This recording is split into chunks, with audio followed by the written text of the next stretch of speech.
Hello every one.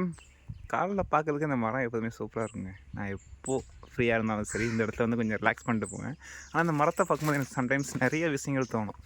ஏன்னா அந்த மரத்தில் அவ்வளோ நினைவுகள் இருக்குது. ஒவ்வொருத்தவங்களோட ஸ்பெஷல் இருக்கலாம். நிறைய நேம்ஸ் பார்த்திங்கன்னா பொறிச்சு வச்சுருப்பாங்க. இது வந்து தப்பு தான், இந்த மரத்தை கீச்சு வைக்கிறதெல்லாம் தப்பு தான். ஆனாலுமே இது ஒரு ஸ்பெஷலான ஒரு மூமெண்ட் தான். ஒவ்வொருத்தவங்களுக்கும் வந்து அவங்க நேம் எழுதிட்டு போகிறது.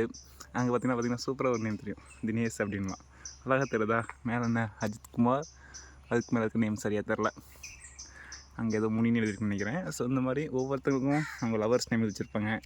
அவங்க லவர்ஸ் நேமுடைய இனிஷியல், அவங்க இனிஷியல், இந்த மாதிரி நிறைய இருக்குது இந்த மரத்தில்.